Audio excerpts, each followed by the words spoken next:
I didn't look up from my book. The sun was warm on my shoulders, the poolside lounger was perfectly positioned in the shade, and I was 3 chapters into a thriller I'd been meaning to read for months. My brother's voice carried across the water, but I'd learned a long time ago how to tune him out. Let him laugh. Let him perform for his friends. It didn't matter anymore. The resort director, Thomas Whitmore, appeared beside my chair with his usual impeccable timing. Navy suit despite the heat, tablet in hand, expression politely neutral. "Miss Hartwell," he said quietly. "I apologize for the interruption, but the architectural team has finalized the expansion plans. They're requesting your approval before the 3 p.m. deadline." My brother's laughter stopped mid-sentence. I set down my book and took the tablet. "The spa wing or the conference center?" "Both actually. And the additional villa complex." "Let me see the renderings." Thomas swiped through the images. "Beautiful. Exactly what I'd envisioned when I'd bought this place 3 years ago." "Approved," I said, signing with my finger. "Tell them to proceed with Phase 1 immediately." "Of course. And Miss Hartwell?" "The senator's office called. They'd like to confirm your attendance at the fundraiser next month." "Confirm it. Add it to my calendar." "Already done. Anything else you need?" "I'm good, Thomas. Thank you." He nodded and walked away, his footsteps silent on the Italian tile. I picked up my book. The silence from my brother's direction was deafening. I was always the disappointment. When I was 7 and Ethan was 10, Dad bought him a junior golf membership at Pinehurst Country Club. $12,000 a year plus equipment plus lessons. Ethan was naturally talented, Dad said. A future champion. I asked if I could try golf too. Mom patted my head. "Golf is expensive, Willow. And it's really more of a boy's sport anyway. Why don't you try something else?" I joined the YMCA swim team instead. It cost $85 for the season. I paid for it myself with money from babysitting. I won regionals 2 years in a row. Nobody from my family came to watch. When Ethan was 16, Dad took him on a tour of prestigious prep schools. They visited 7 schools in 3 states. Ethan chose Ashford Academy. Tuition $48,000 a year, not including room and board. "Only the best for our son," Dad said at dinner, raising his wine glass. "This is an investment in excellence." When I was 16, Mom enrolled me in the local public school. "You'll get a perfectly good education," she said. "Not everyone needs fancy schools." I graduated valedictorian. Dad missed the graduation for Ethan's lacrosse tournament. Ethan's team lost in the first round. When Ethan was 22, fresh out of college with mediocre grades and no direction, Dad gave him a VP position at Hartwell Property Group, our family's real estate investment firm. $110,000 starting salary plus bonuses. "Ethan needs to learn the business," Dad explained. "He's going to run this company someday." When I was 22 with a degree in hospitality management, paid for with scholarships and student loans, I asked Dad if there was a position for me at the company. He looked uncomfortable. "Willow, honey, we don't really have anything at your level right now. Why don't you get some experience elsewhere first? Work your way up." Ethan had no experience. "That's different. He's being groomed for leadership. And I'm not." Dad sighed. "You're a smart girl, Willow. But this is a male-dominated industry. I'm just being realistic about your prospects." I got a job as a front desk clerk at a Marriott. $28,000 a year. Ethan bought a Porsche with his first year's bonus. The worst memory was my 25th birthday. The family met for dinner at an upscale steakhouse. Ethan's choice, Ethan's favorite place. "So Willow," Uncle James asked, cutting into his ribeye, "still working at the hotel?" "Yes," I said. "She's actually a supervisor now," Mom added like she was trying to help. "Oh, that's nice. And Ethan, I heard you closed that big deal in Charlotte." Ethan smiled. 14-unit apartment complex. $8.7 million purchase. Dad's teaching me commercial acquisition. Excellent, excellent. Uncle James turned to me. "You know, Willow, there's no shame in regular work. The world needs hotel staff. Not everyone can be a high achiever like your brother." I set down my fork very carefully. "You're right," I said. "Not everyone can." Ethan smirked. That was 5 years ago. What my family never bothered to learn was that I wasn't just working at the Marriott. I was studying it. Every system. Every process. Every inefficiency. Every revenue stream they were missing. Every guest complaint that revealed an opportunity. At 23, I noticed the hotel was losing money on its restaurant. The space was beautiful, the location was perfect, but the execution was terrible. I wrote a detailed proposal to the GM, outsourced to a local chef, adjust the menu, change the pricing structure. He implemented it. Revenue increased 47% in 3 months. He promoted me to operations coordinator and gave me a $6,000 raise. At 24, I did the same thing with the event space. We were booking maybe 40% capacity. I identified the problem. Our marketing was targeting the wrong demographic. I redesigned the entire strategy. Event bookings increased 83% in 6 months. The GM called me into his office. "Willow, you're not just good at this. You're exceptional. Have you ever thought about consulting?" I had. Every single day. At 25, I quit the Marriott. I took $35,000 I'd saved, every penny from 5 years of work, and I started a consulting business. Hartwell Hospitality Solutions. The name was intentional. I wanted to see if my father would notice. He didn't. My first client was a struggling bed and breakfast in Asheville. They were 3 months from bankruptcy. I spent 2 weeks analyzing their operation, redesigned their entire guest experience, and restructured their pricing. They were profitable within 90 days. They paid me $8,000 and referred me to 2 other properties. By 26, I had 11 clients. Small properties mostly, boutique hotels, B&Bs, small resorts. I was making $140,000 a year in consulting fees. At 27, I took on a bigger project. A 120-room hotel in Charleston that was losing $85,000 a month. The owners were desperate. I spent 4 months rebuilding their entire operation from the ground up. Within a year they were profitable.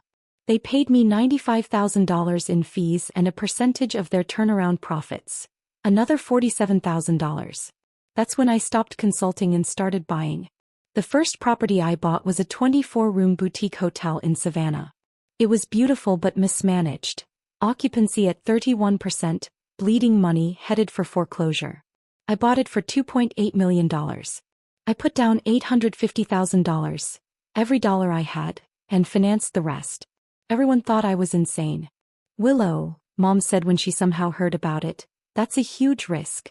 What if it fails?" "It won't," I said. "But the debt. I know what I'm doing." She didn't believe me. I could hear it in her voice. I turned that hotel around in 11 months.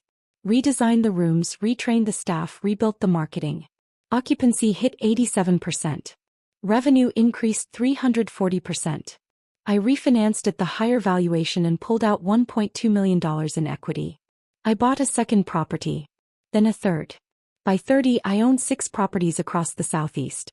Total portfolio value, $23 million. I'd built a small management company, 14 employees, that ran all 6 hotels.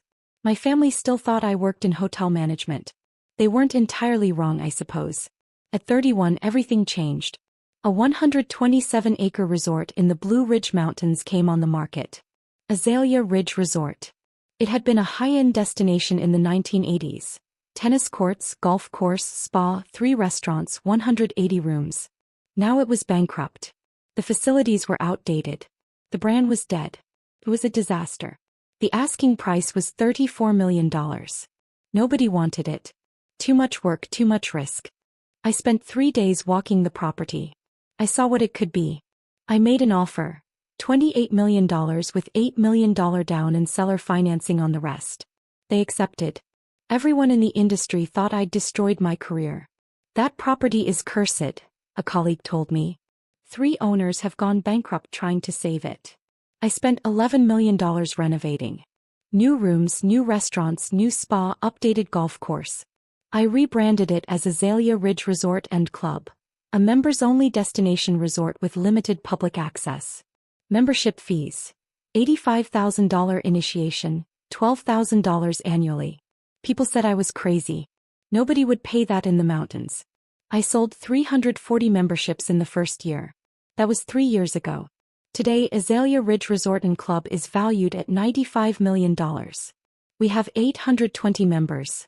We're consistently rated one of the top resorts in the Southeast. We have a waiting list of 240 families. I own 100% of it. My family still doesn't know. 2 weeks ago I got a text from Mom.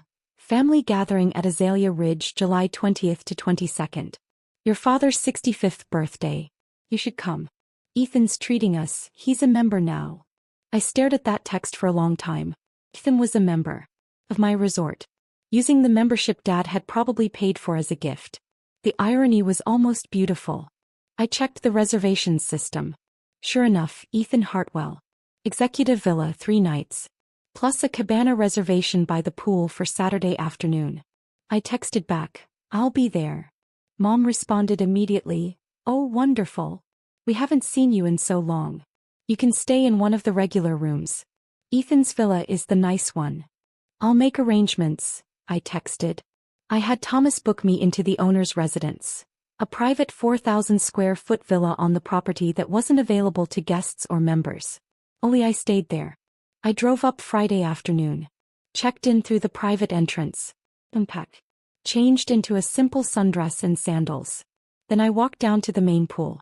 The scene was exactly what I'd expected. Dad in a resort polo shirt, holding court from a premium lounger. Mom beside him wearing designer sunglasses and a sun hat. Uncle James and Aunt Carol occupying 2 more loungers.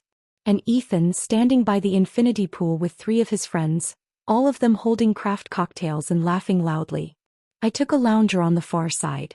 Close enough to hear, far enough to avoid immediate interaction. A server appeared instantly. Miss Hart, she started, then caught herself.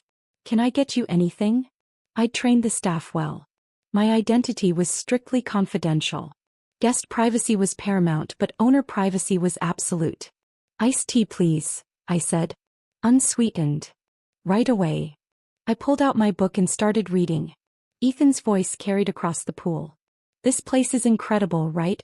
One of the most exclusive resorts in the region. You basically have to know someone to even get on the waiting list. His friends made impressed noises. The membership fee is insane, one of them said. Like 6 figures just to join? 85,000 initiation, Ethan said proudly. Then 12,000 a year. But it's worth it. The networking alone is incredible. I've already met 2 potential investors for Dad's new development project. I turned a page. How'd you get in? Another friend asked. Dad knows the right people, Ethan said. Called in some favors. We're actually one of the original member families from when it reopened 3 years ago. That was a lie. I checked the records last night. Ethan's membership was approved 8 months ago after sitting on the waiting list for 19 months. This is the life, man, one friend said. Did you see the golf course? Pristine. Playing 18 holes tomorrow, Ethan said. You guys should join. What about your sister? Someone asked. Is she coming? Ethan laughed. Willow. Yeah, she's around somewhere. Probably in one of the basic rooms. She's not a member? God no. She can barely afford a vacation, let alone an $85,000 membership fee. I think Dad got her a guest pass for the weekend. Kind of a pity invite, you know? His friends laughed.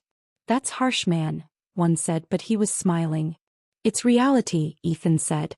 Willow's a sweet person, but she's never been ambitious. She works in hospitality, like managing a hotel or something. Makes probably $50,000-$60,000 a year. She's comfortable, but this place. He gestured around. This is out of her league. I took a sip of my iced tea. She's probably using a guest pass, Ethan continued. Walking around trying to look like she belongs. It's kind of sad, honestly. Mom appeared then, walking over to Ethan. Honey, have you seen your sister yet? Not yet. Why? She texted that she's here. I told her we're all by the pool. I'm sure she'll find us, Ethan said dismissively.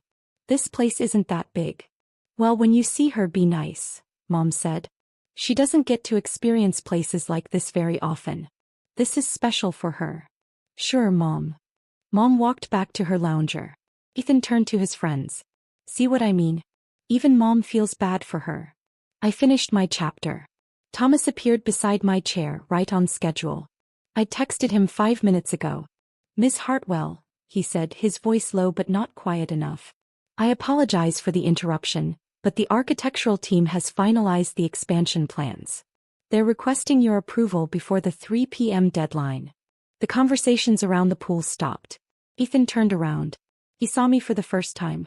"Willow," he said. "When did you?" I held up one finger. Not rudely. Wait. Thomas handed me his tablet. The spa wing, conference center, and additional villa complex. All 3 phases. I swiped through the renderings. The spa expansion was beautiful. 14,000 square feet, 12 treatment rooms, thermal pools. The conference center would accommodate events up to 500 people. The villas were stunning, 8 new units, each over 3,000 square feet. Budget confirmation? I asked. $23.7 million total for all 3 phases. Financing is already arranged through First National. Construction timeline is 19 months. And we're confident on the member demand? We have 63 families on the waiting list specifically requesting expanded amenities. The conference center alone will generate an estimated $4.2 million in annual revenue. I signed the approval. Tell the team to proceed. I want weekly updates during construction. Of course. And Ms. Hartwell? The senator's office called. They'd like to confirm your attendance at the fundraiser next month. They're hoping you'll consider increasing your contribution to the education initiative. What was last year's amount? $50,000. Make it $75,000 this year. Education funding is important. I'll confirm it. Anything else? I'm good, Thomas. Thank you. He nodded and walked away. I picked up my book. The silence was profound. Ethan was frozen, standing by the pool with his cocktail halfway to his mouth. His face had gone from tan to pale white. Dad had stood up from his lounger. "Willow." "What?" I looked up. "Oh, hi, Dad." "Hi, everyone." I smiled. "Beautiful day, isn't it?" "Did he?" Ethan's voice cracked. "Did he just call you Ms. Hartwell?" "Yes." "And he said, did he say expansion plans?" "And $23 million. $23.7 million, I corrected gently. The spa wing is a bit expensive, but the member surveys show overwhelming demand for enhanced wellness facilities. Mom had walked over, confusion written across her face. "Honey, I don't understand. Who was that man?" "Thomas Whitmore. He's the resort director." "Why is he calling you Miss Hartwell?" "Because that's my name." Ethan's drink slipped from his hand. The glass shattered on the tile. A server appeared immediately to clean it up. Ethan couldn't form words. You can't be." Uncle James stood up. "Willow, are you saying you work here?" "Not exactly," I said. "Then what?" "I own it." The pool area went completely silent. Even the background music seemed to fade. Dad's face went through several expressions very quickly. Confusion. Disbelief. "But you own what?" "Azalea Ridge Resort and Club," I said calmly. "I bought it 3 years ago for $28 million. Spent $11 million on renovations. Current valuation is $95 million. We have 820 members paying $12,000 annually, plus the initiation fees, plus revenue from the restaurants, golf course, spa, and events. Last year's gross revenue was $31.2 million. Nobody moved. I also own 6 other boutique hotels across the Southeast," I continued. Total portfolio value is approximately $134 million. But Azalea Ridge is the flagship property. Ethan sat down heavily on a lounger. His face was white. Dad started. "That's not possible. Where would you get?" "I built a consulting business first," I said. "Hospitality operations. I got very good at turning around failing properties. Made enough to buy my first hotel, then leveraged that to buy more. When Azalea Ridge went on the market, I saw the potential." Mom sat down next to Dad. He looked dizzy. $95 million, she whispered. "Current valuation, yes. Though after the expansion, we're projecting it'll increase to approximately $118 million. One of Ethan's friends cleared his throat. "So when Ethan said his sister works in hospitality." "I do work in hospitality," I said. "I own 8 hospitality properties. And the membership he's so proud of. Costs $85,000 to initiate," I confirmed. plus $12,000 annually. Ethan's on the books. Joined 8 months ago after 19 months on the waiting list. Ethan made a sound that might have been a groan. Wait, Uncle James said. You've owned this place for 3 years? Yes. And you never told us?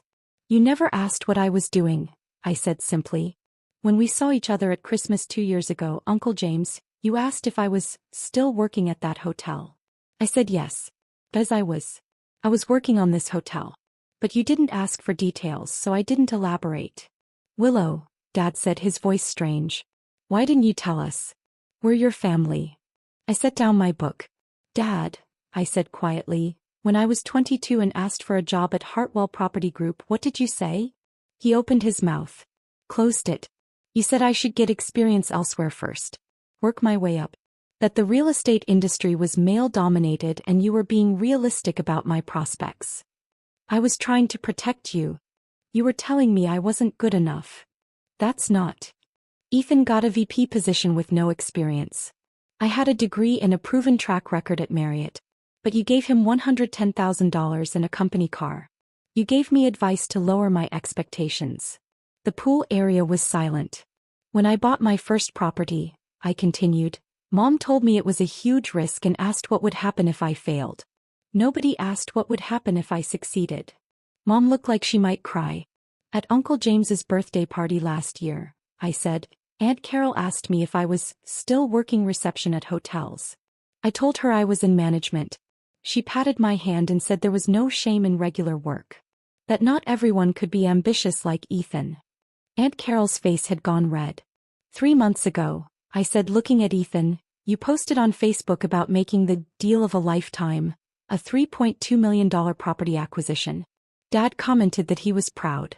Mom commented heart emojis. I'd closed a $14 million financing deal that same week for this expansion. Nobody asked how my work was going. Ethan stared at the ground. You stopped seeing me, I said.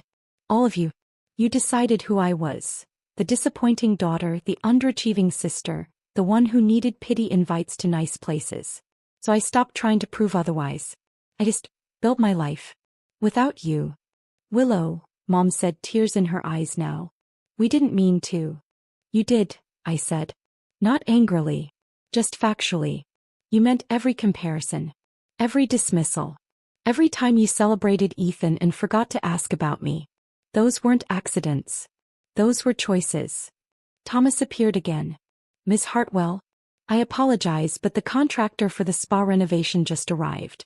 He's requesting a brief walkthrough to confirm the south wing measurements. Of course. Tell him I'll be there in 10 minutes. Thank you. Thomas left. I stood up, gathering my book and sunglasses. Where are you going? Dad asked. I have a resort to run, I said. You're all welcome to enjoy your stay. Ethan, your membership is valid and in good standing. The birthday dinner tonight is at 7 p.m. in the main dining room. I've reserved the private section for the family. You're not coming? Mom asked. I'll make an appearance, I said. But I have a conference call with investors at 8 p.m. New property acquisition in Asheville. $47 million. I started walking toward the main building. Willow, wait, Ethan called. I turned back. He'd stood up. His friends had diplomatically moved away, giving us space. He started. I'm sorry. For what I said. About the guest pass and all of it. I looked at him. My big brother. The golden child. The chosen one. He looked smaller somehow. Ethan, I said, you told your friends I was sad. That I was trying to look like I belonged. Do you remember that? He nodded, miserable. The thing is, I said, I don't have to try to belong here. I built this place. Every tile you're standing on, every pool you're swimming in, every meal you'll eat tonight, I chose it. I funded it. I created it. This resort exists because I made it exist. I paused. I don't need to belong. Everyone else needs permission to be here. But not me. This is mine. I walked away. The family gathering ended Sunday morning. Ethan and his friends checked out early. Something about a work emergency. Dad and Mom stayed until checkout time, wandering the grounds like they were seeing it for the first time. Maybe they were. Sunday afternoon I was in my office. A beautiful space overlooking the golf course, decorated in soft blues and warm woods, when Thomas knocked. "Your father is requesting a meeting," he said. I looked up from my laptop. Did he say what about? No. But he seems subdued. I considered it. Send him up. 5 minutes later, Dad walked into my office. He looked older than he had on Friday. Tired. "This is beautiful," he said, looking around. "Your office." "Thank you. Can we talk?" I gestured to the chair across from my desk. He sat down slowly. We were silent for a moment. "I was wrong," Dad said finally. "About you. About your potential. About everything." I didn't respond. "I convinced myself I was being protective," he continued. "That I was preparing you for reality. But the truth is I didn't see you. I saw what I expected to see, a daughter who would be smaller than her brother. Who would need protection, not opportunity." "Why?" I asked. "I don't know," he said. "Ethan was easy. He was confident, outgoing, ambitious. You were quiet. You didn't demand attention. And I think," he paused. "I think I let that be an excuse. I gave him everything because he asked for it. I gave you nothing because you didn't fight for it. That's not a reason. That's an excuse." "I know." He looked at me. "I failed you. As a father. I failed to see your strength because I was too busy celebrating Ethan's presence." I leaned back in my chair. "Do you know what the worst part was?" I asked. "Tell me." "It wasn't the money or the opportunities you gave Ethan instead of me. It was the belief. You believed in him automatically. But me, I had to earn it. And when I tried, you told me to be realistic." Dad's eyes were wet. "You taught me that my family wouldn't support me," I said. "So I learned to support myself. And I built something bigger than anything you ever gave Ethan." "I know," he whispered. "I didn't do it for revenge," I said. "I did it because I had to prove to myself that I was capable. That I was worth something. That I could succeed without your approval." "And you did." "Yes. I did." We sat in silence. "Is there any way," Dad asked quietly, "to make this right?" I thought about it.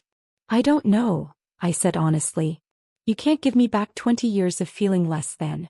You can't undo the comparisons or the dismissals or the times you forgot I existed." "I know. But," I said, "you can start now. You can see me. Actually see me. Not as the daughter who disappointed you or the sister who wasn't as good as her brother. But as who I actually am. A woman who built an empire," Dad said. "A woman who built herself," I corrected. He nodded. "I'd like to try," he said. "If you'll let me." I looked at my father. This man who'd shaped so much of my life by what he'd withheld. "I'll think about it," I said. It wasn't yes. But it wasn't no. He nodded and stood. "Thank you for talking with me." "Dad," I said as he reached the door. He turned back. "For what it's worth," I said, "I didn't need your belief to succeed. But it would have made the journey less lonely." His face crumbled. "I'm sorry." "I know." He left. I turned back to my laptop. The Asheville property acquisition documents were waiting for my review. $47 million purchase price. 95 rooms, historic building in downtown. Perfect for conversion to a boutique hotel. My phone buzzed. A text from Ethan. "Can we talk?" No excuses. No explanations. Just, "Can we talk?" I stared at it for a long time. Then I typed, "Next month. I'm busy until then." His response came immediately, "I'll wait." I put my phone down and returned to the acquisition documents. Maybe someday I'd let them back in. Maybe someday we'd find a way to be a family that actually saw each other. But today wasn't that day. Today I had an empire to build. And I was doing just fine on my own. The expansion broke ground in October. The spa wing, conference center, and new villas were all under construction. The property was buzzing with controlled chaos. Construction crews, architects, designers, contractors. I walked the site every morning, coffee in hand, reviewing progress. Thomas found me by the spa foundation one morning. "Miss Hartwell, the Wall Street Journal is here for the interview." Right. I'd agreed to be profiled for their Women in Hospitality feature. "Give me 5 minutes," I said. The interview took place in my office. The journalist was sharp, well-prepared, Asked excellent questions about my acquisition strategy and operational philosophy. One last question, she said. You come from a family in real estate. Did they support your move into hospitality? I smiled. They support me now. It was even sort of true. Dad and I had dinner once a month now. Awkward at first, getting easier. He asked about my properties. Actually listened to the answers. Still had a long way to go, but we were trying. Ethan and I texted occasionally. Surface level stuff mostly. But last week he'd sent me an article about hospitality industry trends with a note. Thought you might find this interesting. It was progress. Mom called every Sunday. Told me about her garden, her book club, asked about the resort. He was trying. They were all trying. But the distance remained. Maybe it always would. The article came out 3 weeks later. Full-page feature, beautiful photos of the resort, quotes about building success on your own terms. My phone exploded with messages. Former colleagues. Industry contacts. Old friends I hadn't spoken to in years. And one text from Dad. We should have believed in you from the beginning. I'm sorry we didn't. But I'm proud of you now. So proud. I read it twice. Then I typed back, thank you. That means something. And it did. Not everything. But something. That evening I stood on the balcony of my villa, watching the sun set over the mountains. My mountains. My resort. My empire. I'd built it alone. I'd built it without support, without investment, without belief from the people who were supposed to give me those things automatically. And I'd built it better than anything they could have imagined. I didn't need their approval anymore. But I'd earned it anyway. And that felt perfect.